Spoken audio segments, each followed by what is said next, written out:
আমি সরকার গড়ার ক্ষেত্রে বিজেপি সমর্থন দিলে নেব, তৃণমূল সমর্থন দিলে নেব। দেখুন, এই হামলা বা এই যে বিরোধিতা, যে তৃণমূলের আস্ফালন, এটা সাময়িক। 22শে ফেব্রুয়ারি অবধি আপনারা এটা চলবে।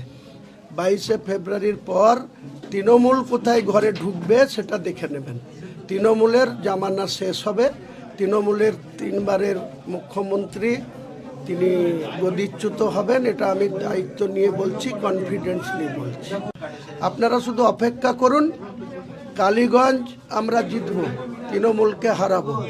বেলডাঙ্গা আমি তৃণমূলকে হারিয়ে আমি জিতব। রেজিনগর আমি তৃণমূলকে হারিয়ে জিতব। শুধু তাই না, মুর্শিদাবাদ জেলায় 22 আছে।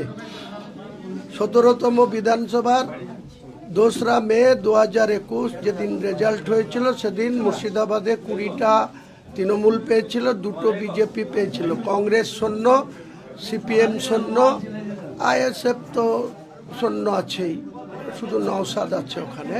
আমি আপনাকে বলছি দায়িত্ব নিয়ে, আজকের দিনে মুর্শিদাবাদ জেলায় গণনার দিনে দেখে নেবেন, তৃণমূলকে শূন্য করব, শূন্য করব, শূন্য।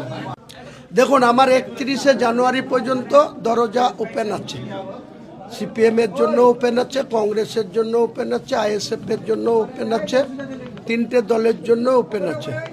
31শে জানুয়ারির পর 1 ফেব্রুয়ারিতে কে থাকবে সেটা আপনারা ডায়াসে দেখতে পাবেন, না আমি একাই লড়বো সেটাও ডায়াসে দেখতে পাবেন।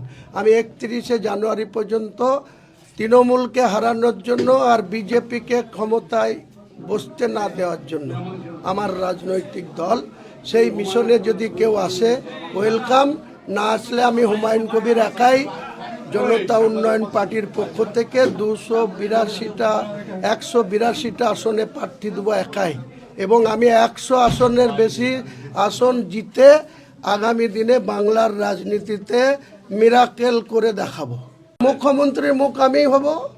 আমাকে যখন মানুষ ভরসা করে ভোট দিবে, 100 আসন দেবে, আমার পিছনে যারা থাকবে তাকে আমি মুখ্যমন্ত্রী ছাড়বো। বিহারের নীতিশ কুমার কম আসন পেয়েও বিজেপি কিন্তু নীতিশ কুমারকে মুখ্যমন্ত্রী মেনে নিয়েছে। আমি যখন 101 পাবো আর কেউ যদি 99 পায়, তাহলে তাকে আমাকেই মুখ্যমন্ত্রী মেনে নিতে হবে। আমারই ডিমান্ড থাকবে যে আমি রাজ্যপালের কাছে আমি 148-এর সংখ্যা দিয়ে সরকার গড়ার ডিমান্ড করব। বিজেপি আমাকে সমর্থন দিলে নেব। আমি সরকার গড়ার ক্ষেত্রে বিজেপি সমর্থন দিলে নেব, তৃণমূল সমর্থন দিলে নেব।